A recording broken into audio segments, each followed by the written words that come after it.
Amen. Thème toujours dans l'école de la délivrance, sur l'approfondissement de la délivrance, toujours sur le phénomène mari et femme de nuit. Phénomène mari et femme de nuit. Bazo Tangela Biso Mukadana Tobi, je crois que tu as le livre, chapitre 10, Bandana verset 7.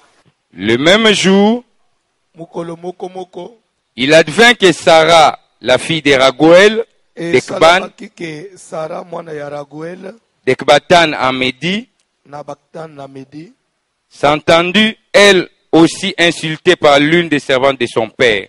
Ayoka kipe bazo finga ye na moko na mwana musala ya tata na ye. La raison en était qu'elle avait été donnée 7 fois en mariage. Raison ezali ete ba balisaki ye 7 fois. Et qu'Asmodée, le démon mauvais, Kasi molimu mabe ya mabe avait tué chaque fois ses maris avant qu'il ne se soit uni à elle. abandaki koboma mibali na ye yambo mibali yango basangana na ye. Selon le devoir qu'on avait envers une épouse. Kolangisa ndenge mwasi na mobali ifu bazala. La servante lui dit donc, Mwana musala alobi na ye, c'est toi qui tues tes maris. yonde ozoboma mibali na ye. En voilà déjà 7 à qui tu as été donné. Tala déjà obomi mibali 7. Et tu n'as pas porté le nom d'un seul. Pe otikala ozwa kombo ya mokote. Pourquoi maltraites-tu sous prétexte que tes maris sont morts? Pona nino nyokola kabiso na kolobete mibali no bakufa. Va les rejoindre. Kende kolanda bango. Et qu'on ne voit jamais de toi ni fils ni fille. Pe bamona te na yo mwana ya mwasi to ya mobali. Ce jour-là, Na mukolo yango pleine de tristesse, mawa na motema elle s'est mise à pleurer et monta dans la chambre haute de son père abandaki kolela pe amati na chambre ya etage ya tata na ye. avec l'intention de se pendre. Na mukano yake amiboma amisalela mabe. Mais à la réflexion, elle s'est dit, De na kati na ya okanisa. Ne va-t-on- Tozosukela wana. Amen. Amen. Alléluia. Est-ce que Zolanda? Est-ce que Zolanda? Nalingi d'abord comprendre que ce qui au moins dans le Nouveau Testament, est-ce que vous êtes Zolanda?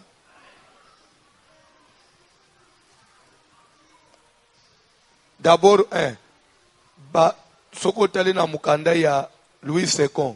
Je crois déjà avoir expliqué ça. Na ba version mususu ozokuta ba livre ezate ba Tobi ba Makabe ba Siracide. Pourquoi? D'abord la raison est que ba Koma Louis II sont des protestants. Est-ce que vous et les protestants, même les catholiques à l'époque, ils ne croyaient pas dans ma démon na ba délivrance. Peut-être que vous savez ça. C'est comme ça que tous ces livres qui parlaient des démons de Nini Ancien Testament, bango, balongola kiango. Et basali, Bible, nandenga na bango.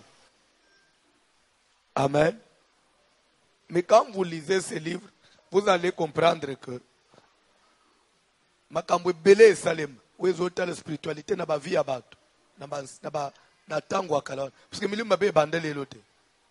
Milieu mabe bandele lote. Et de deux, les rescots toujours dans l'Ancien Testament, toujours dans le Nouveau Testament. Parce que des fois, nous sommes au mitona. Pourquoi est-ce que dans la Bible, même dans le temps où Jésus, tout le monde était placé comme mari de nuit? D'abord, de par l'enseignement, des mois à la combote.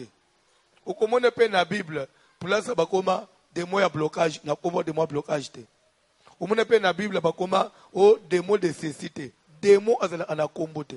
Mais tout simplement, esprit va belle résoudre la vie à Moutou. Ils ont créé une situation et commettre Moutou mal à l'aise. Et quand nous constatons cette situation-là, l'esprit qui est derrière ça, tozo bengaye na combo ya la situation qu'il est en train de créer. Lorsque quelqu'un est malade, nous allons chasser quel démon? Pardon? Démon de maladie. Lorsque quelqu'un il est menacé par la mort, nous allons chasser quel démon? L'esprit de mort. Mais dans la Bible, on commande de combat démon esprit de mort. Alors ce sont des choses que vous devez comprendre. Le problème, il y a Moubali, il y a Boutou, Thomas, il y a Boutou. C'est une histoire vraie. C'est une histoire vraie.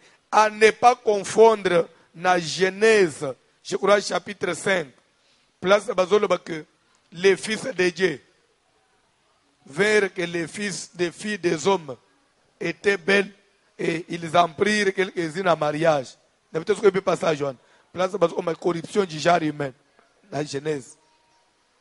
Ce mariage-là, que les fils de Dieu, que les filles des hommes étaient belles. Ça ne veut pas dire mariage des anges avec les humains. Non. Quand on dit les fils de Dieu, d'ailleurs, quelque part dans la Bible, dans le Nouveau Testament, auquel des anges, Dieu a déjà dit mon fils.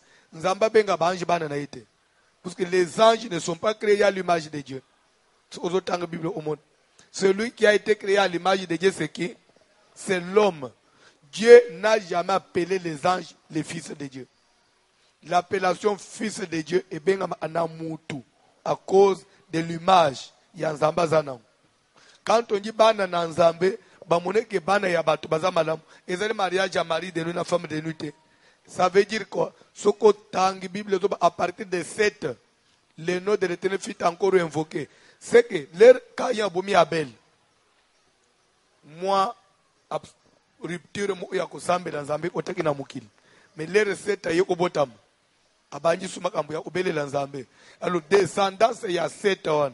Ceux qui priaient, ceux qui croyaient en Dieu, ceux qui invoquaient Dieu. Mais, ces gens-là qui invoquaient Dieu, c'est là où on dit, c'est toujours mariage à Batuna Batu. Mais mariage à mari et femme de nuit, c'est l'unique exemple. Et dans la Bible, Tobi. Amen. Cette fille, Sarah, qui était la fille de Raguel, son papa était riche, une fille unique, mais cette fille va constater dans sa vie que chaque fois qu'il y a un homme qui vient pour l'épouser et qui a payé mbong, l'ande bien, c'est le mariage. Tant que vous vivre dans la fiançailles, moi c'est un problème, puis moi c'est un problème. Ils vivent bien, ils sont bien. Mais l'air que dans la chambre, la nuit des noces, c'est alors que le mari devait mourir.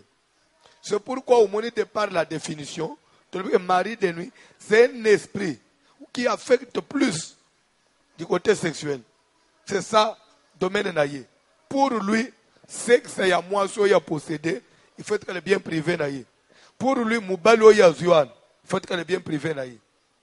C'est pourquoi même les côté n'a pas signe physique, l'ande bien. Les côté n'a pas signe physique. On comprendre certaines manifestations. Oyo batu ba vivaka so ozana mari de nuit. Ce que moi c'est un mari de nuit. Mari est capable même de faire que quand tu vas avec un homme, à sentir on dirait moi c'était.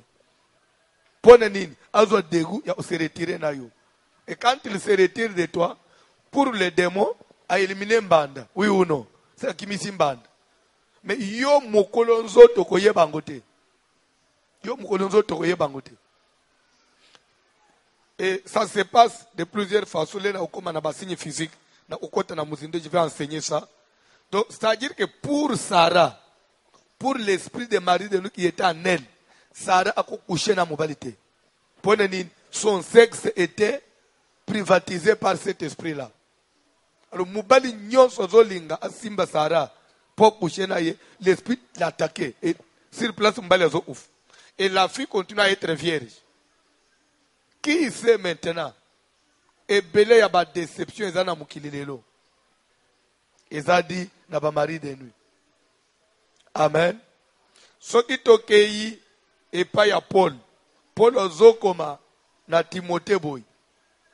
Dans les derniers temps, il y aura des esprits séducteurs. Vous comprendre? Il dit des esprits séducteurs. Ba esprit wana eko inspirer, eko enseigner bato. Ba fausse doctrine. Pe ba esprit wana et ko imposer bato ba se marier te. Prescrivant de ne pas se marier. Et ko telemele même mabala dans les derniers temps. Et ko telemele ba mariage. Ça a été déjà prédit par Paul. Nathan Onaye. Nathan de la fin. Mikolo toza. Il y aurait beaucoup d'esprits. Où il posséder Moukil. Où il telemele même bato babal. Alors ces esprits, il y a des démons qui sont là pour détruire les mariages. Le vrai mariage au vrai sens du mot. Ils ont été comme ça à posséder avant de détruire ma vie à battre.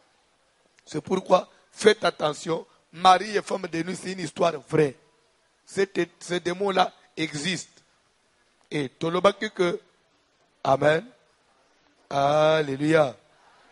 Alléluia. Vous savez que nous avons sauté chapitre moko, tout point très important. J'avais parlé sur l'origine, il y a Marie de nuit, mais je n'ai pas parlé sur forme. Forme dans le bel été. J'ai sauté ce point-là. Un point très très capital. La forme, bon, si vous savez que les signes majeurs, avant d'autres signes mineurs, je vais parler sur la forme. Amen. Alléluia. Mais je peux briefer un peu maintenant aux ongelango. La forme, vous devez aussi comprendre que na esprit où il est abat, où il possède abat mari et femme de nuit.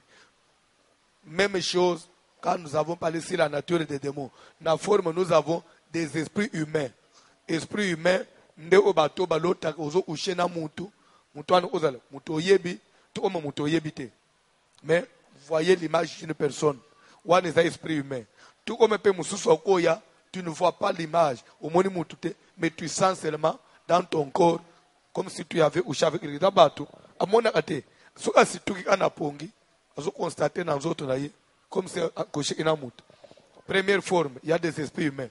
Mais toujours dans les formes, il y a aussi les esprits des animaux. Faites très attention. Et ça n'a pas tout. Marie de nuit naïe, babalisaye na banyama.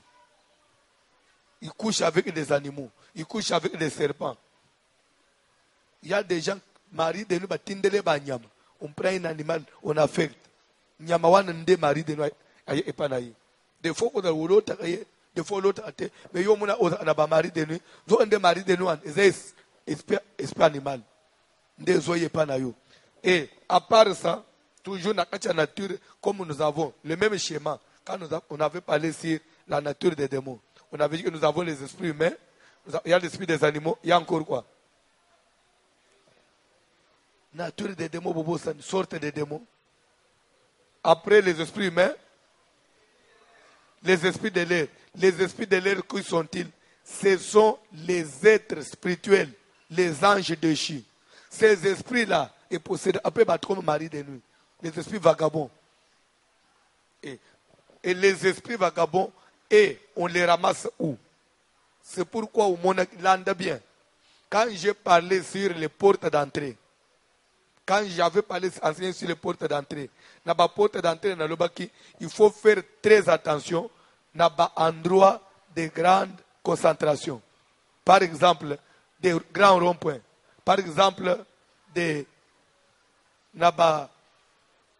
cimetières, concerts, boîte de nuit, il y a plus la concentration des esprits de l'air, bien les esprits vagabonds.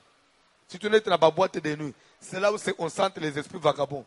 Parce que Milimoana, on s'applique à tout le belé. Et tout ce qui est dans la boîte de nuit, ou biniti, ou zongi, ou olal, tu peux sortir là-bas avec un esprit vagabond. Il y a Marie de nuit. Pourquoi? Parce que c'est un millier là-bas. Quand quelqu'un va ouvrir une boîte de nuit, et bien la boîte de nuit, pour avoir clientèle. Alors, si on a un salle, il y a des esprits qui sont dans la cité, ils ont kanga. Et puis, si on pose ça, il faut se défouler. Et bien, il y a une boîte de nuit. Ces esprits, quand ils vous amènent là-bas, et ces mêmes esprits-là, parce que il y a un endroit où les gens s'habillent sexy et tout ce qu'on danse, c'est un peu tourne autour du sexe. Les esprits qui sont là-bas aussi, ils vont vous posséder aussi dans le domaine du sexe. Donc, c'est pourquoi chrétiens, oh non papa, nakenda ulinga mibalite. ngada endaka ngamuko na binika na melata mo secret na mela ape 20 na mela mo secret nga l'essentiel na lungu la stress. Oh mais ce que lungu la stress ya na prière to sambele na butu moto stress olungote ya yo faut lungu na botte de nuit. Il y a des endroits un chrétien de nouveau ne peut pas entrer. Babisika nete ba cimetière à part que tokende kokunde bem kokende cimetière ezali sumute mais makambo o bato bakende cimetière basala c'est y est péché nda isa c'est pourquoi mona ba mitu kebele o baké cimetière basala c'est ba bukani makolo d'abord ozo mona chauffeur wanzo kende à 207 a même bato bokota na kati ya mutu ba boy faut ba fande likolo kola carrosserie nini pona nini bayemba asalite babo akababo soto chauffeur pas okima wou de comment tu vas faire on na minute toi les démons vont vous envahir. Pourquoi d'abord? Parce que d'ailleurs bozana ebembe bozo kende isika ba wey il y a des mauvais esprits là-bas. Tamuso yeboma mutu akufawana. Il y a des esprits où ils ont gardé esprit naye pour ba kende tina cimetière ne ba ukunda ba installer parce que même mutu akufawana son esprit il cause na prison na ba démons bazana yewana bakangaye ba yeba place mbokendo undaye. Ces esprits-là vous accompagnent. Alors, quand toi tu es aussi dans le monde, les esprits vagabonds vont vous posséder. Vous devez comprendre comment les esprits vagabonds peuvent posséder quelqu'un. Mais les vagabonds n'a esprit humain et posséder à mon. C'est un chapitre au Fungulang. Les esprits vagabonds peuvent posséder Moutou et Sengelaka Moutou Otanabisika Baloyenge. La concentration ou bien la image à ma bé. Quand vous regardez des films porno, ce n'est pas un esprit humain qui va te posséder, c'est un esprit de l'herbe vagabond. Pourquoi? Parce que na côté ba tourner film one, côté ba tourner film one, bana bas na bana mibali, o ba tourner film one, la plupart ce sont des occultistes. Bazo sala marché na bango, pona balu que le satan ba client na mukil. Lelo nous avons l'homosexualité, mais l'homosexualité est née de quoi? Et aussi na porno développement na outil le mariage homosexuel comme officiel et banda bona ba film bazoko benga enfant non admis les sont enfant non admis comme enfant admis oui ou non quand les alaki ceux qui bazol ce film mwana ko contacter adulte mais les c'est sur le téléphone c'est sur l'internet ce n'est plus l'enfant non admis c'est que le diable il est en train yako de plus c'est un chapitre aux ongelango sur les formes des maris de nuit.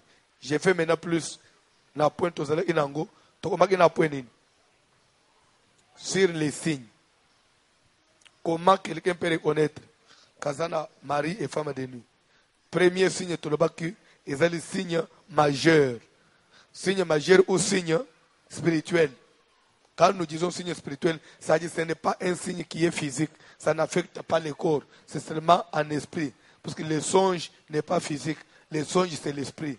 Le monde de l'esprit. Oui ou non? Oui ou non?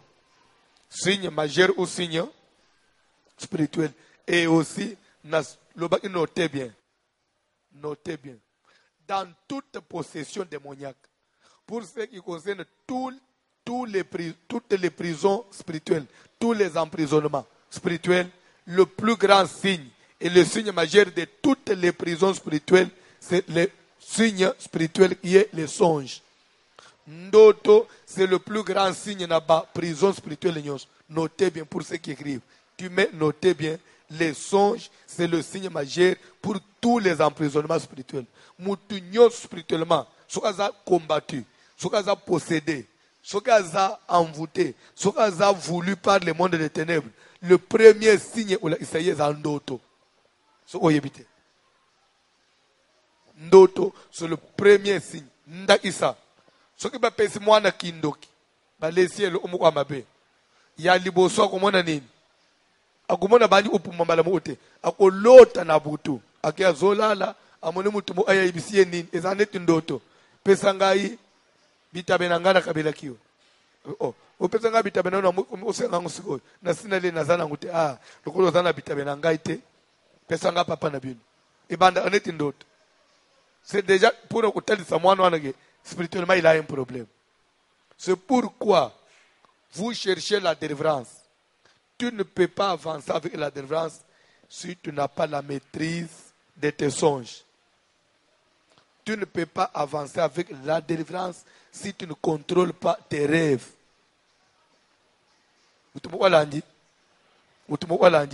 C'est un principe.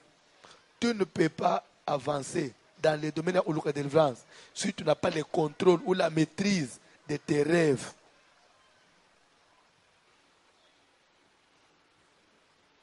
Mouto à l'autre côté, sa délivrance est difficile.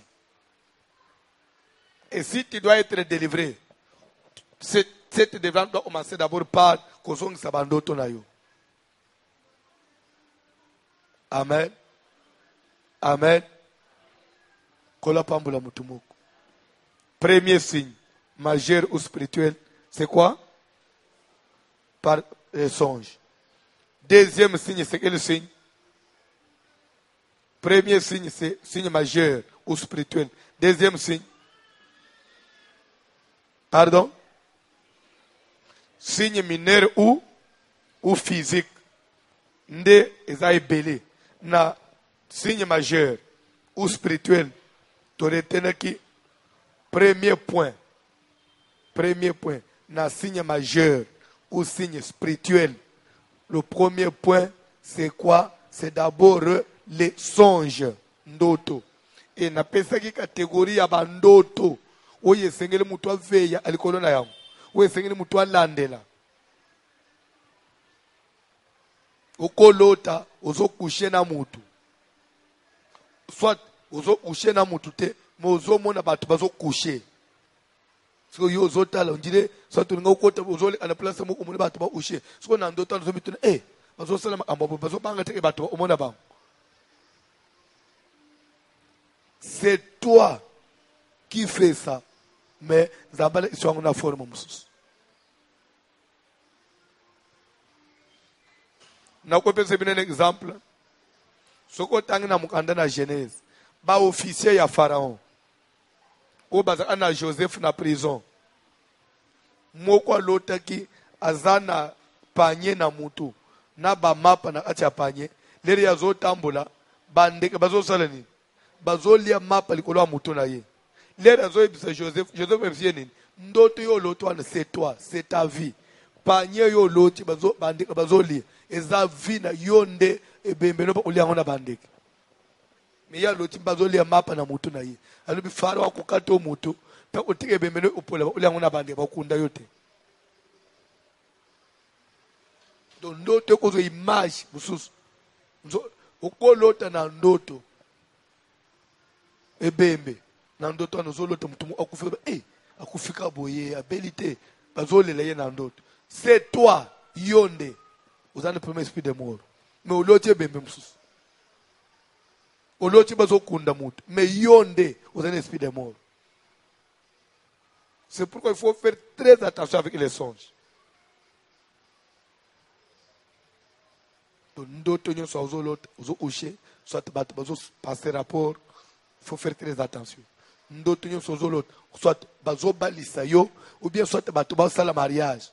Et quand il y a signe déjà mariage, soit l'autre bato ba fandi mariage coutumier, soit mariage civil, soit mariage religieux na ndoto d'office et zola esange tu n'es plus au stade. Ya ba mari de no bazo neti ba makangu no, yo ba bali yo kobala, soit ba bali si yo. Soit au bali. Ya yo ana mwasi abutu. Donc ozo vivre pendant ndakuko. Toujours dans le rêve.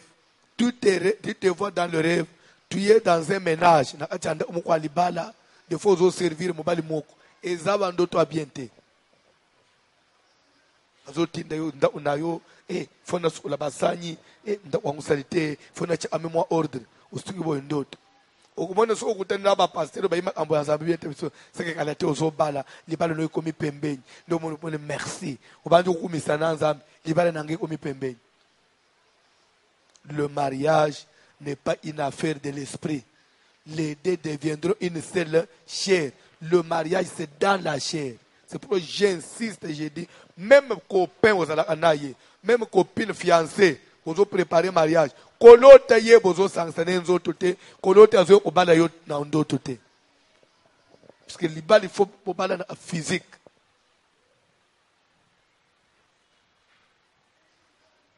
Kolo pambula mutumu. Kolo tozo balisa mwana no na ndoto te. C'est que mwana wana babalisi na butu. Ndenga na zolo bawo. Ebele bazobi utana ba ndoto ya modelo wanao. Tu vois déjà bilile zozo. Parce que ndoto ya mariage, ko c'est la mikolote. Eza ba ndoto ko de olotangu ya 14 ans. Olotangu za mwana muke.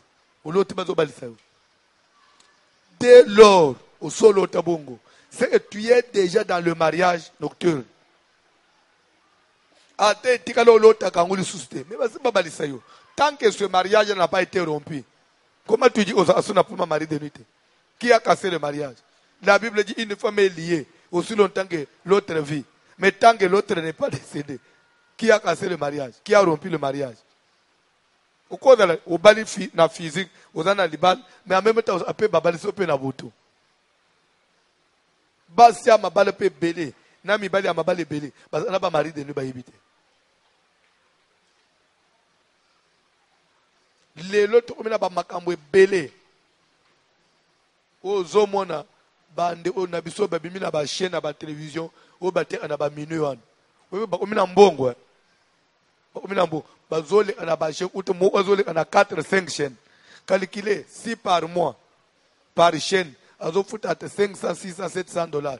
Mais s'il passe déjà à 4-5 chaînes, c'est qu'il ne dépasse pas moins de 3000 $. Chaque mois, il y a zozo en wap. C'est zozo ba client. Ba client on est agago, ndeko, soko mona boy. Mais en réalité, tout ko langi bilo onyo swan. Ils ont marqué spirituel. Ce n'est même pas les traitements qu'on donne là.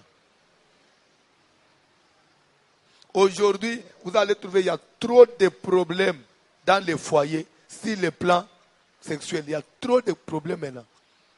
Mais on avait des papas, on avait des grands-pères. Il a 70 ans. Mais il a 13 ans. Il a 13 ans.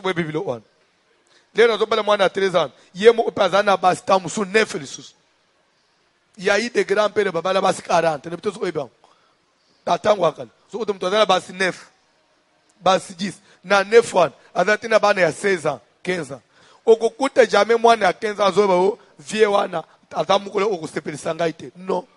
Tina ndenga vie wa kufa. Okuta mwana mwasana ki ku dérouter tego pona sepela ateno. Mais lelo zo utamubali ya jeune mais akoka amwasite. Ce sont des pommes spirituelles. S'il est possédé, on peut souffrir. Frère, n'habitez sur Bozoyok. Frère, n'habitez sur Bozoyok. Vous avez un problème, il faut te faire délivrer. Ils ont été au Kende, Bamelissa au boy, ou Bapezo Kende, au Baka Salaboy. Non. Le problème spirituel, ça se traite d'une manière spirituelle. Le traitement physique, tu peux prendre ça, ça peut tenir, mais ce sont des calmants. C'est pour quelques minutes. Après, tu vas toujours réciter. Mais la délivrance résout tout. Kola pambula mutumoko. Kola pambula mutumoko. Salomon, abala abasibon, 700 yambong, et il y a bandumba combien? Quand on dit bandumba, concubine, concubine c'est différent na prostituée. Vous devez faire la part des choses. Ces concubines-là, c'est-à-dire, c'était des femmes qu'il avait pris et logées. Des femmes logées. Oh, il y a seulement la différence c'est qu'il y a personne là bango d'autres. Mais parce que il est logé dans des appartements. Mais personne là bango d'autres. Oh, il y a personne d'autres 700. 300 à personne d'autres. 1000 femmes en soin. Il en a combien de jours? 365 jours. Mais lui, il a 1000 femmes. C'est que ce que les nanda ou ya mama oi. Poison nanda ou na azongele yo. Ce que les boutu ya lelo. Poison le faut après combien de temps? Presque 4 ans. Poison le et ce monsieur-là, nous faisons l'analyse, non? C'est comme ça qu'on fait l'analyse. Ce monsieur-là, a obligé chaque nuit à aller dans mois. Pour sauter mon colomoko. C'est que moi, je vais sauter. On raté mon colomoko. Il faut 8 ans, 4 ans fois 2. Et comment lui s'en sortir? C'est que, biologiquement parlant, un homme est capable d'aller avec une femme chaque jour. C'est ça. Un homme est capable d'aller avec une femme chaque jour. Bon, mobali na ondako. Trop des esquisses, trop de délestage. Tolobate. Ayete. Azali. Malheureusement, ayete. Malheureusement, semaine prochaine, vous avez ma soleza, retraite avec les mariés. Moto opelao. To délivrer par un mari de nuit. Ukusambele la mbali na yo. Moto mbanda nyonso. Azana acha tatoi. Mbanda nanga ya bima. Atike nanga tatoi. Mbanda oyo. Akanga seksa mbali nanga notage. Na yo uboto lango. Na uboto la. Mobali pa bandi. Mbanda nyonso. Akanga seksa mwasi nanga notage. Lokola ya Sarah. Bakanga kaona anotage. Na smode le démon. Ma fille Bonia, ton sexe là est pris en otage par des esprits. C'est pourquoi ils ne veulent même pas que tu trouves un mari physique. Pourquoi? Pour eux, tu es leur propriété. Bakosi. Toi, tu n'es pas la propriété d'un démon. S'il y a un démon, a commission bien privée, il faut tika. Il faut tika. Vous avez le banc bien te. Amen, nous a olemba. J'ai parlé sur le songe. Bandoto, quand vous rêvez, bandoto abazem, yabasi bazobot. Tout comme tu ne peux pas rêver les hommes, mais tu rêves les animaux. Nyamanazem, soit nyamazobota. Nyamamu ozolota ntabazobota. Tabazobota. Botibana mi bale. Mwanongo bana mkitoko. Oyo njira linga ufa. Onjira zama ozostu oboy ndoto. Keba. C'est au commun à niveau ya bana ya butu. L'air to comme na ba signe physique au commun. Il y a même des gens quand ils rêvent comme ça. Et physiquement il y a même des signes sur son corps. To comme na ba signe physique et nous allons enseigner sur ça. Et je te montrerai même comment tu dois commencer à suivre ton corps mensuellement pour savoir si quand il y a trace mo ya mabe, tu sais que esprit mo eleki. Est-ce que vous visitez là? Donc, bandoto, il y a beaucoup de choses. Dans le va songe. Où ils ont renseigné, où ils ont mibali abutu basi abutu. Est-ce qu'il y a une question sur les songes? Il y a une question sur les songes? Oui, maman. Rapidement, frère. Les lotins, il y a où elle est là?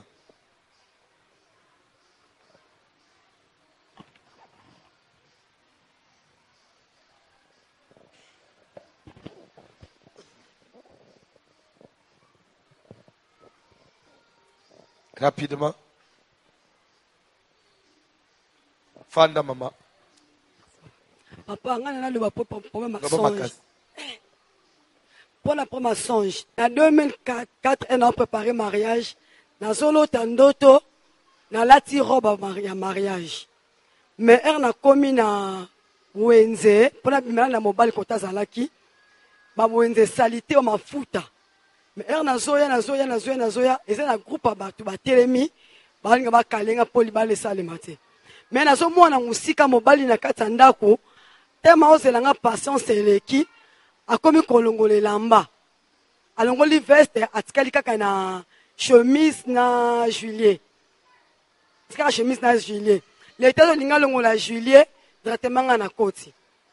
Maman a bien ko banda kala wano yo falo ya ngai na mutu kezebso ekei déjà kutu mina bengi baya puska mona nzela rata abandi ko ngala tana la muki avant mariage deuxième doto nanga avant mariage papa lali azota nutuma mobali moko azobisa ye papa olingo bala mwasi na ngai mobali alinga abala yo ndi aloti bongo to papa nani mobali alinga ba mobali balinga balanga nda solo tando to mobali moko ebisi wa kutana asata ta prédotité ke mobali moko so ebisa nini ke yo ko bala mwasi na ngai libla tongo ebisinga o na loti mobali moko papa moko ebisanga nini yo ngo bala mwasi na ngai sikoyo to chendo to pembeni boyebo balaniti frère zongisele na micro malgré ça mariage quand même Salem oui papa mais laisse ko otina mariage bo vivre nini papa parce que lelo li balango siwapi ndeye upanzana Oui, papa. C'est pour vous dire, vous comprendre. C'est-à-dire que ce sont des choses. Si elle était enseignée dans Tangwan, elle a une bande de délivrance à Marie de nuit. Elle a une bande de ce qu'on a Tangwan de délivrance à Marie de nuit. Soyez à côté de la beauté, ti après le bal est ouf. Pourquoi? Parce que spirituellement, ça moi c'est abattu. Papa Mukoloan, aboy na moi sinaï. Et ce combat là, il s'est déjà. Au là tu vois, aux autres endroits rejoindre mobile, au milieu à moi où ils se placent, moi ma foot, ma pour dire un mariage physique au côté aux glissant. Pourquoi? Parce que tu es une propriété privée. Bandeko, au moni makambo tozote ya. Peut-être au yebi angote, pour la nobalité. Tu trouves, au moni, ebele ya bato, même en balobaka, sambela, pour la stérilité. Banda ba sebele, aza l'aise, à sambela te pour nini. Parce qu'il y a stérile. Mais c'est quand tu vas entrer dans le mariage que tu découvres. Au moni Sarah, quand est-ce que Sarah découvrait qu'elle avait un problème? Jour où on a dans la chambre. Des manifestations mobile ouf. Mais si on a dans la chambre, est-ce que Sarah a un problème? Ndengo tozo tambula, yo oyebete ozana bitumba. Mais comment na stade wan? Oba pe isawan. Donc mon réalité à mukili. Ce sont des choses qu'il faut éviter. Papa. Ndengo toye pa nanda, il faut tolu kanzamba sala. Oui maman. Papa kala papa. Na nous va zeme longo. Ekana kota libala papa. Ezali suti. Donc kala ko na longola. Kala papa kala pesa. Samba pambula. O comprendre kala. Lera inanu kala. Soka bimina mobile azuzeme alongoli na ye. Kala. Mais lera bali na voix officielle azobotate. Mais à l'obi bien kala. Et c'est les 70 ans. Pour ça kala makas. Nani musus. Merci papa pour la parole. Mikuro il faut bouger frère, na sina enseigner yo. So olungwa ou kepe ranger musupo sale nyonso dans l'ambiance. Ko kanga ma place mo ote. Papa na linga ina tuna pona bazemi ya banyama. Bazemi ya banyama. Soko za muto za na ferme, soit toboko la banyama. Oza muto za na ferme, soit toboko la banyama. Soko loti nyama na yo moko za na zemi. Soko loti nyama na yo moko. Aboti. Mabe. Nazolo baboy. Faux et archi faux. Il faut yo mitala yo moko.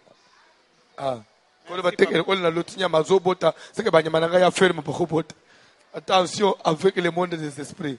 Quand la terre n'a pas de modérateur pour accomplir pembe.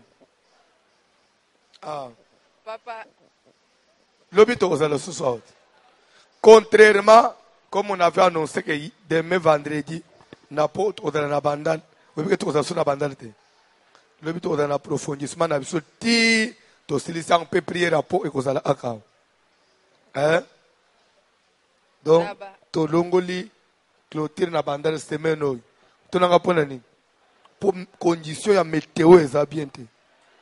To moni dire mbule ko bete. Ya on te prévenir to longoli avant. Naba. Nani azui micro alo. Awa. Oza kwa entretenir ménage ndoto wana na sina lotango 2 fois mais sous une autre forme. Et puis à koloba que mutu ami loteli neti na ba neti ozo sa mariage na lotango 6 fois donc sous 3 formes. Mais wana to ko approfondir ngo so papa ko pesa nga tant to ko solo la na à long et à large. Mais question nanga eza que forme moko ya olota ya mariage na ya ménage. OK, forme à liboso na lota j'avais un ancien copain oyo alobai ke no tozo ke na processus ya libala. Na ye kolota jamais na tikala kolota ke bazwa kopesela ngambongo alibala ba processus wana te ezaka basi basali makambo nyonso soit tokomi liboso ya pasteur. C'est à ce moment là que alliance au mobali ya ye nango pala tisanga ekwei pour la première fois ekweyaka tango ekwei le monsieur me dit pasteur ana zolo peut-être que eza na se a robe toluki alliance wana pendant 2 heures du temps to mona ngo te jusqu'à ce que le pasteur me dit bon kende ko sambela. Mais ye moko mobali wana na ndoto ayebisanga lobi bagi wana eza ya yo. Mais na kati ya ndoto na moni mutu moko na musika un visage que je connais azolo banini bozo alliance na ngai bolati sae. Et le monsieur va lui répliquer alliance oyo zolo baba pesa ye wana eza ya ye te, puisque quand obéni eza mpona moto akontinue nango vi na ye mobimba. Soko olobi bapesa oyo ya yo bapambola nango mwasi, seke akozongisela yo ye moko ntango akesu komisombela mosusu lobi na zando ndenge ozopropose wana libala ekozala su te. Wana forme ya liboso. Ya mibale oyo nazolobake na lota un ancien copain, tozalaki na ye, tout le monde connaissait qu'on devrait aller au mariage. Na ye komona mwasi moko. Mwasi wana tango tokomi na processus ya libala, la dame dit que aza mobali na ngai. Siko nga na tuni mobali na bime yo lobaki nango za na mwasi te. Oyo abimi awaza nani ayebisi nga mobali a répondre nga na ndoto na bi yo continue ko bunda. Soko obundi okolonga. Mais soko obundi te, ça va demeurer ainsi. Donc déjà les deux formes, l'ancien copain là, lui avait une femme de nuit. Et Yopé, tu avais un mari de nuit. On dit l'air boza alliance ekoye bungi, mais il y a un monsieur qui dit bozo yanga bola tsaye. C'est que l'air bazozo ya mutamba suke balatio, c'est que tu es la femme ya oya zolo bozo yanga bola tsaye. Mais oza une femme ya o physiquement ya oyo. Mais papa le na moni mwasi o na mona ki e na ndoto wana na ya komona e physiquement boy avec le même visage, mais 2 ans après na ya komona mwasi wana déjà bavanda libala na mobali wana babota pe bana, elle n'avait pas le visage o na mona na ndoto. OK, toi avancez. Donc vous allez comprendre que vous devez veiller sur les rêves. Vous devez veiller sur les rêves. Frère Mopakoloba. OK. Merci, pasteur, pour la parole. Toujours sur les songes. Tobi Malibanda songe. Question le bosso ezaboy. Ils ont un enseignement Toyoka. OK. Moi si à cause de la mari de nuit, tout comme Mobali, mais ce qui église et Pamboli Libala officiellement d'office mariage Joana et Koufara. Est-ce que c'est vrai? Deuxième question. On a un enseignement il y a Lukuta. Toi avancer. Deuxième question. Namuto yo abala à la alliance te. Il cause à la porte d'entrée à mari de nuit. Muto abala la alliance, ça veut dire quoi? Allô? To akoka kangote. Nazolo baboy. L'alliance n'a rien à voir avec le mariage. Depuis na botama na tikala ola tangote. Pena otikala ola tangote. Moi c'est nanga pa la tangote. Vrai mundimia seka. Ouais, il y a doctrine en alliance. À part ba oya ramasi to omina ba mi ole belé. Parce que na seka to omina des races. To na race ya ba vrai do ba to doctrine. Na race ya ba pasteur to otilo to ça le mélange. Na bandimi o penetio. Nous avons la deuxième race. Oui, nous avons la première qualité et la deuxième qualité, non? Toi, tu es de la deuxième qualité. Parce que tu as l'alliance au doigt. Cette alliance-là, dans ta communauté, on ne bénit jamais avec l'alliance. Mais moi j'ai fait le mariage civil. Quand on a fait le mariage civil, Naïbissa, le monsieur là, je ne peux pas mettre ça sur mon doigt. Même na yebse kutu na osomba ngote soko boyi ko sala sepsoli bala to osalate abi messieurs on respecte ce que tu as ngana sala mariage pe na komina limité c'est là moi j'ai fait le mariage civil et ya pété na bisa bango e ya bomeka utute. Merci papa. Question nange zabwe nalanda kyo koloba eke mwasi na mobali so bazana kati ndako. Ce qui sert à Monique et Bazan na buto zolota ke yena mobali ye bazovanda. Il faut que ala muka aibisa mobali na bit obala kinga na nzoto mais tika kwa kovanda nanga na butu. Mais na part musu solobai ke il y a d'autres personnes batmuso amilu momabe ayeko zwa image na yo azupe akeko sali nango. Nazo répondre déjà na place one. Ndekwa lobi boy. À côté na place one alobake les sorciers baza capable. Il y a une image ya moto pe koloka nango. Tikana expliquer une chose. Les sorciers bakozwa image ya moto. Mais image na yo innocent bakozwa pas plusieurs fois. Ça peut arriver une fois. Mais ce que bakozwa image na yo toutes les fois, c'est que toi-même tu dois avoir une tâche de sorcier qui s'assemble se ressemblent. Toujours qu'on apprend à Soko monika ko mwasi no komiko lote okaka. Ole muki bazoze longi na ngai. Keba na mutwana. Pourquoi longi bazwa ayayo? To yayo nde makito na indo. C'est que vous avez un lien. Deuxième question, papa. Ce que vous avez na fiancé nayo, vous avez préparé mariage. Et que fiancé nayo wana abondeli atuni nzambe ki alakte réellement que ceux qui ont yazara mobile nae. Après na butu aloti aiko biso na tonke na lota ki na question na tuni nzambe azo bisanga mobile nango na kobala ezayote na minute wana fo salani.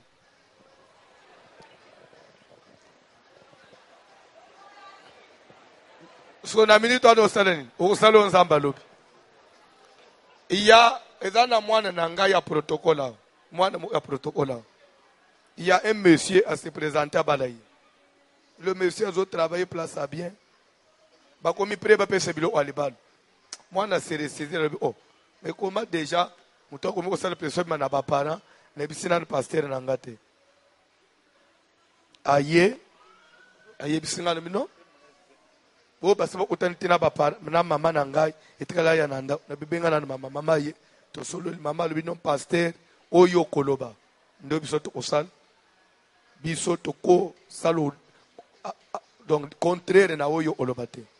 Ok, ongana koloba. Ezaki tole isena na prophétie. C'est la le comment de semi vendredi. Na bengi prophète. Omoni ba prophète. So nzamba linga loba. To yebisi promete prophète ka fangi atali mwana. Alobi namoni bazola isangai mobali moko. Atemi liboso na yo. Mobali wana azoye po abala yo. Prophète abandi au détaillé. Il est de teint comme ça. Azana taïboy. Asalak. Donc à décrire moutou. La fille abandi ole. Alobi papa de tout ce que le prophète a dit. Et le prophète a zangi au pesa a combat moi na mbali wana. Donc le prophète a décrire moutou. C'est comme si moutou anga telemiao. Na suka lobi moutou wana azam mbali note. Aye po sacrifier yo. Soko koti. Mwana lobi pasteur. Ata yo lobi na bala na obale souste. Prophète na betele. Papa, la façon il a décrit le Messie. Donc et très aloba ke kombo na isatel. Donc mwana mbala mo lobi papa na zina na sina lingaki na zina de kumbala mo.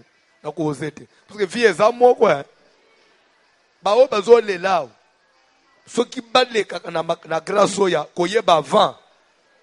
Mais libaku yo zanango eza ya oyebi avant. Ce qu'on sali erreur, nzamba olimbisa yote. Pourquoi? Parce que yo yebi me osantete. Sepela utula na mabo abapara na yo. Me ola teka chete yake abala zonga. Sepela utula someone ke ubanda utula na bana mu mibale kolo banango akipa asuze. Merci papa pour la parole. Nazo arrangé juste question nae parce que ngam na souffla qui m'a posé en mabe. Bon, je voulais dire ceci. Kayo to rapidement. Na lanyo très bien. Olobi ke soza na mwasi na ndako. Yo mobali to mwasi orolo tae. C'est pareil aussi avec les fiançailles. Orolo tae, c'est parce que vous formez une seule chair, c'est ce que vous avez dit. Siko ma question est la suivante. Na lobi soki siko o sambeli. Que Nzamba révélo moi si siko Nzamba révélo et ça moi si à bout tout Nzamba me t'a révélo. Maintenant comment tu vas faire cette différence là? Comprendre qu'est-ce qu'il a dit? Ozana moi si nanda ozolo taye. Tenalobi même pendant les fiançailles pour Olobi pendant les fiançailles. Olobi que Orolo t'a fiancé noté. C'est ce que vous avez dit. Orolo t'a fiancé noté. Orolo taye te na sens ni. Par exemple dans le sens que na lobi okolo ta mobali to fiancé te bozo sangisana ye nzoto. Mais ce qui par exemple au loti, bozo tambola na ye. Ce n'est pas ça, ce n'est pas mauvais. Je parle sur le plan sexuel. Il faut tout à l'apprécier. Hein. Il y a obimile lumba le mo boya mwana bato na l'autre il déjà oui otalangay. Non. C'est que wana mabalo nyoso il faut ufa. Merci papa, nga question nangeza bu. Question nangeza boy. Soki olali na buto loti ndoto mutu moko azoyebisa yo ke ngai mari de nuit oyo nabundisaka loba mwa yo makasi ko soki olali na butu oloti ndoto mutu moko azolakisa azoloba noke ngai mari de nuit oyo nabundisaka yo nakoma obundisa mpe mwana 2 ans.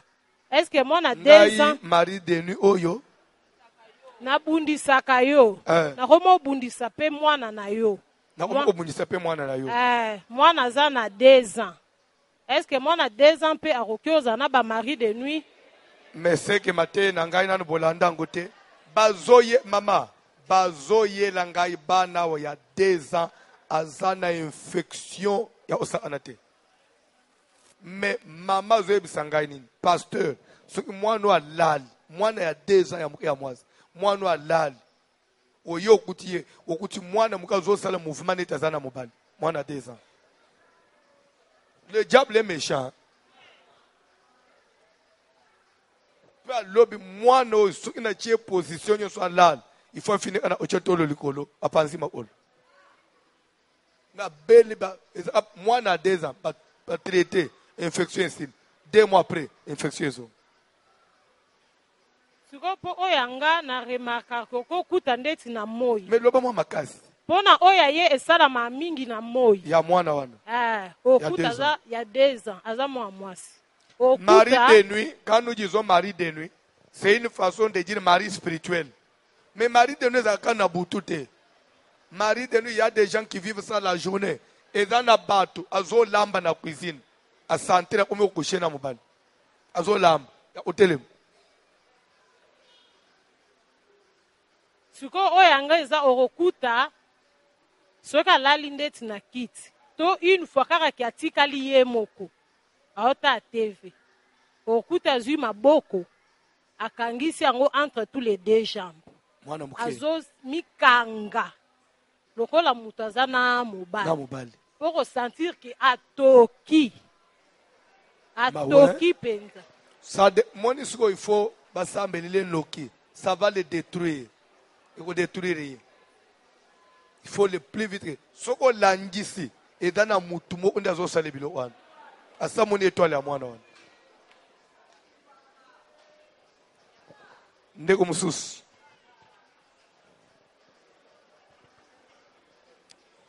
Merci papa pour la parole. Nga question na ngeza lina tu na Omoni na ebité s'il vous plaît, je ne sais pas ce que Dieu veut m'enseigner. Vous savez, je suis en train de me repentir. Ce sont des enseignements qui étaient des enseignements de base dans cette église. Mais pour Nangai, na mona ango njire to sutole iniva no njire za asute onje bino nyosuko bozo la délivrance. C'est pourquoi je me disais bon enseigner sur Marie de nuit bon, j'ai déjà enseigné bah parce que n'enseigner sur les liens de famille. OK. Papa, ce qui question na ngeza boy, ce qui siko mwana mwasi aza orpheline. Pardon? Mwana mwasi aza orpheline. Siko muto esengeli aliambongo na libala yende mutabimelake Marie de nuit na butu. Siko ye kaka nde mutakolia ngo na bomoto boye ou bien comment? Yende kaka oliango. On ne change pas l'ordre de la famille. Ozoka ke pana yewana yenda oliango mais na prière azui akozwa yaye ya mibimba. O changer mutu te. Natikali nazwa 2 questions. Bakomiko salanga pression na modérateur ya culte ya pourquoi. Merci papa pour la parole. Question nangeza boy. Soki siko oloti bazola kisayo papa ya mutu songolo pakala boyebani na ye une fille boyebani na ye papa na ye na mama na ye bazo balana. Est-ce que ndoto wana ezo concerner yo to ezo concerner mutu balaki yo? Ezo concerner yo. C'est que papa ya camarade no wana akomisi yo mwasi na ye ya butu. C'est pourquoi au mona zo bala mwasi na ye. Pour dire que yo nde ozo lota wana nde abali. Okomineti mama ya camarade no wana. Donc za lupangu ya kokende suko tala bangote bwa isa utubisikwana libele na camarade wana bwa isa yi. Yo muninga na papa ni mlai obala ngai. Etekala combien? Azo moto. Na ki camarade peut penser nit. Rapidement, notre une question. Merci papa pour na frère parole olo opesinga. ukende pe na sima uzi mutu mo esi. Problème na nga ezotungisaka nga mingi ezali basonge. Bon, banda mwa kala nalotaka bandoto nasimbaka yango te. Bon, soki naloti na butu okomona soki tokomi vers ba 5 heures nakomi kosala neti nazongela ba image wana namonaki na butu nazomzwaka image moko yango nde etungisaka nga. Ok, c'est un autre chapitre. Quand j'enseigne sur les songes, n'attends que ça rappelle quelles sont les raisons. Il y a oubli des songes. Quelles sont les raisons? Il y a n'est pas que l'autre. Il y a des raisons spirituelles. Mais est-ce que bakoko bamonaka pe ba mari de nuit? Mais na utiko le jour wana wa toza ina mama mu ya 72 ans. Aza uvanda na baka yao. Lero an église ezana na mabele. Mama na bande ko yawa soko chelo boko ko kwa zo baluka. Nako kende te mwasi na ngai. Nani yango mobali na ye voisin na bango ya lupango. O mwasi na ngai nako boma ye. Koko na 72 ans azwa ménopause soki na 50 ans. Soko 22 ans nyonso abelaka ba infection. Mari de nono soka yelie abelisaka koko libomo ngire mutu amona aba period. Koko azolala te. Mari de nono koya anyokoli koko na tikie na ba pote même moyo koko sokoleza te. Lero to sali de vance de moi na kinga bana ne batele ba voisin oyo awe obuma mama olie to teka pe lupango moyo to teka lupango sokoleza te basali ka mikanda bazwi mama na bango bake akoma na Paris akenda ka musika voisin oyo obuma mama ko wana genda le poto genda opem epse mama kenda na yo o voisin amabe mari de nuit azwa a bébé il y a 1 mois. Mari de nuit azwa a bébé il y a 1 semaine. Mari de nuit azwa a koko ya 100 ans. Mari de nuit azwa a mutu ya âge nyonso. Mari de nuit a des vierges à mwasi. Mari de nuit a kozang sa yoko bote. Mari de nuit ko cha mutu sida pe ekomi sida physique. OK, bo basalo examen ozana sida. Mais obima na mobilité. Soit ozwa ngwe pa mobilité et utana ba mari de nuit. Comment on a signe physique? Papa, depuis 2009, banda na bota machina 2009, na tikala komo na signe moko ya mari de nuit. Alors na 2009, nazaki na aseka les alemba échangère. Na lala na lotando tomoko. Naza na village moko. Na village wana na vandi liboso akamwanda kumoko ya village. Alors, na vandi na se, na bakoni na bangwana bapelisaka ya moto wana. Mutu moko na moni alati bilamba moko a pembe, a mizengeli bilamba pembe. Alo bananga, omoni place wana vandi na se wana. Mutu akotele misawa zate. Po place yo vandi wana babala yo deja place wana. Mutu abali yo place wana za chef coutumier ya mboka oyo. Alors chef coutumier wana azalaki te akendaki bitumba. Bayaki kwatake bango na mboka wana na bitumba bakendaki bitumba. Mutu wana yebisinga telema na telemi ayebisinga place na vanda ki wana ezaki na lechi ba garde du corps mibale alobi nanga ba garde oyo bakende kwa accompagner yo soko silisika kende ka mbango soko silisika kanzela oti obimi na matiti wana obimi na nzela munene c'est que oza sauver papa na bima mbango ba garde wana kuto bazaki susu na mbango na pongi wana neti ngate mbango moko na kenda na komi na village moko village wana banda kunyonso ezaka ya kokweya na se na yoki siko mungongo wa mutu wana ya pembe na monaki wana azo ebisanga batama siko na mboka wana parce que chef coutumier azongi bazolanda yo deja aza deja na basoda bazolanda yo na luki place ko batama na mboka wana ezalaki te banda kunyonso ekweya na luki kamwanda kumoko bo ezaki na se na batama wana ayemba la moko azo ebisanga yo kokende nil part ozaka mwasi nanga ye asimbi nga tomboli nga likolo nga na lobi na za mwasi na yote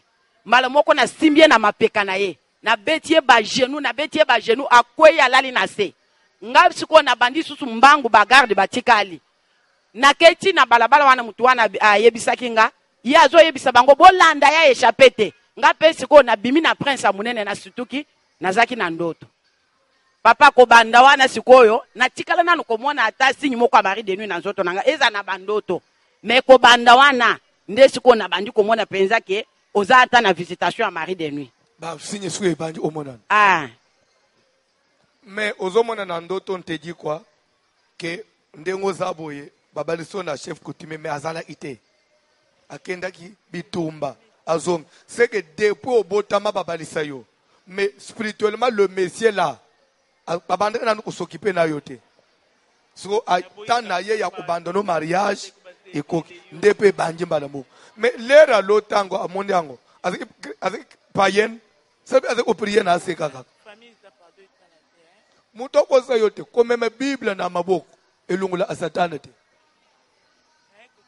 eloko elongola asatane ezali combat spirituel ezali délivrance s'il n'y a pas ça okotambola na busantu kozala na vie ya sanctification elongola asatane te la sanctification ezope mema mutu pembeni ya nzambe la sanctification ezosala quand vous êtes déjà délivré et kanga porte mais si tu es déjà dedans la sanctification ne donne pas la délivrance. Vous comprenez? La sanctification conserve la délivrance que tu as déjà eue. Mais elle ne donne pas la délivrance quand vous êtes liés. C'est clair? Puisque s'il s'agissait de la sanctification, Etienne s'il s'agissait de la sanctification, Dieu n'allait pas dire à Marie et Joseph, prenez les petits enfants, fouillez. Les petits enfants étaient Dieu. Mais pourquoi ils doivent fouiller? Parce qu'il m'a répondu. C'est que malgré Bunzambe Lewan, ce qui est de Tchema pour Osereni, Auboumaï, Aboumi Zambé. Ils ont moto, hein. Au moins, sur la ligne d'autre, maman, depuis Botama, Tia Command en 2009, à Tikale Olotate, pour elle, à partir de la route et Bani Malamo. C'est Azalaka Nango, mais Bandi dans la manifestation en Gote. C'est que lors de la délivrance, il vous a le saut, moi, ouais, lors de la délivrance. Oui. Lors de la étape de délivrance, toko sala gêne à sec. Soki toko sala une semaine tozo melete tozo liete toko sala oya kokokate akei. Omoni biloko il faut sila. Faut sila na vinu faut sila. E obanda ko baby son zoto te oza mwana mukobela aba infection ngire chela boulevard na makambo yo yebite pona nini o mari de nuit. Mari de nuit mtangu supe koko mo oboy. Na osana ananzoto na yo. Oui, papa ngake. Oui, papa nga question na ngeza boye. Ezala ya suka. Question na ngeza boye. Oyebike ba frère ba lobi mingi te. Ba frère ba bomba ka oya bango.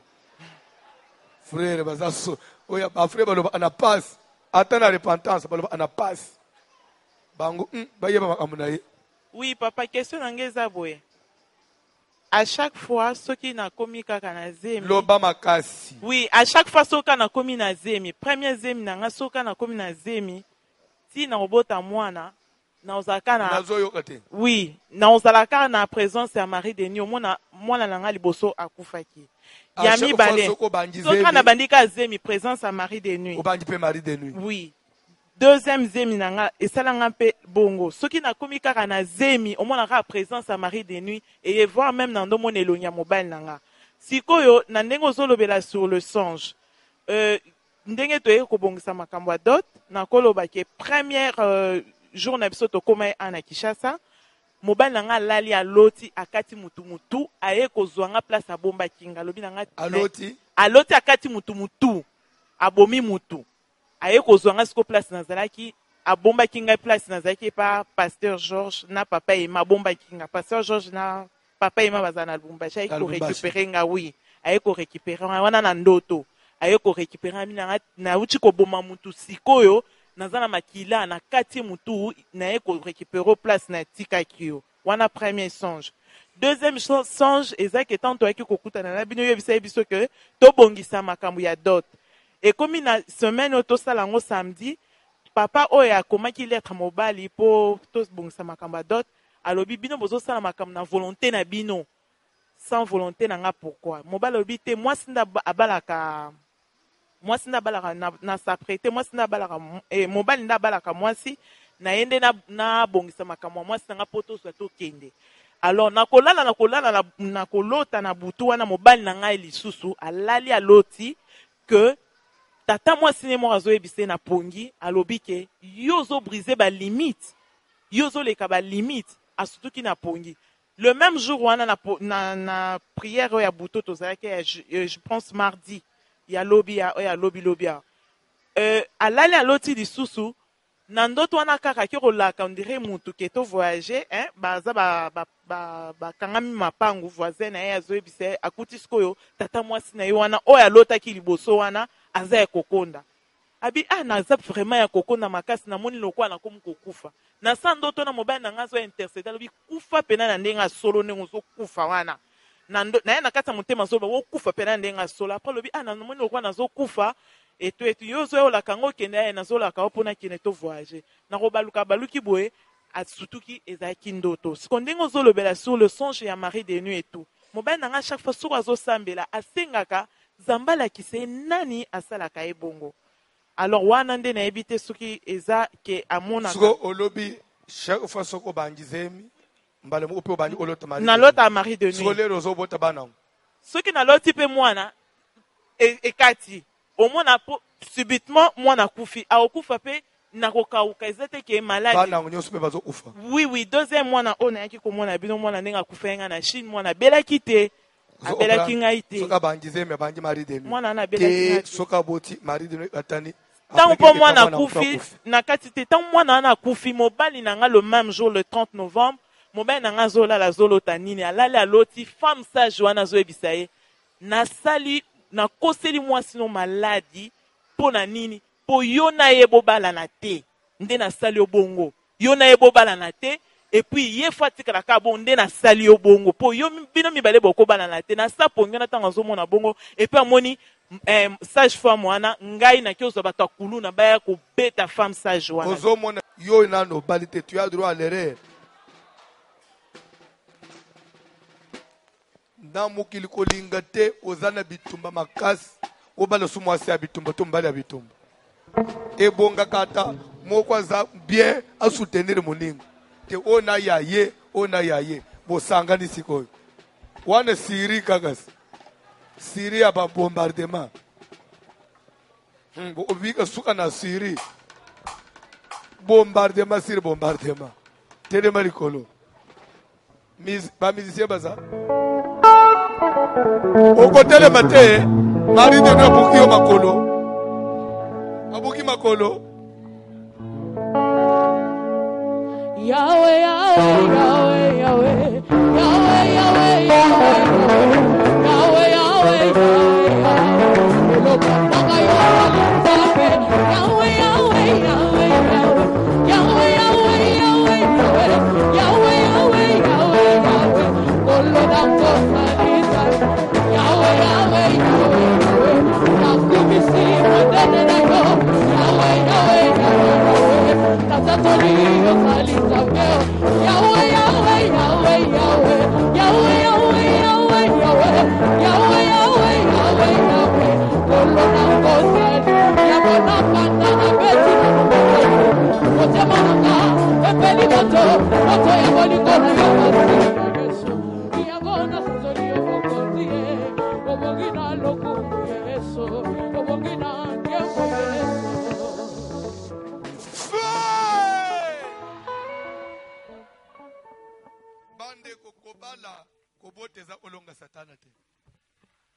échappé mais balandeli bana yo boti nazana besoin sala prière nazana besoin sala prière soki eza na esprit moko ezala ya famille soki eza na esprit moko ezala ya animal soki oyebi te bamari de nuit ya barevena bazalaka moto akufa nde aya epana ola mari de nuit soki asilisi azongi cimetière abimi aye akushe na yo azongi cimetière parce que tous les morts ne sont pas morts.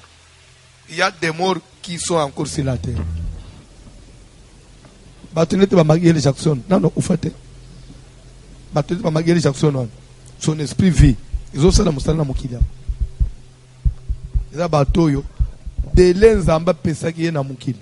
nanu ekoki te akufisa eza contrat alungwende po akende otravaille na monde spirituel et son esprit maintenant on trafique avec ça bamagicien ebele bato oyo ofa na mboka na biso akufa mpenza te il est là eza mpe na bakoko mosusu akufa mais esprit na etikala ezotravaille na famille eza na besoin osala prière soki na esprit moko baaffecta na nzoto na yo po ebanda kodétruisaka yo bible ezoba votre corps est le temple du Saint-Esprit kotika basakana na yango te ozobelela moto na kati ya nzoto tosabelela ombo na Jésus. Prière na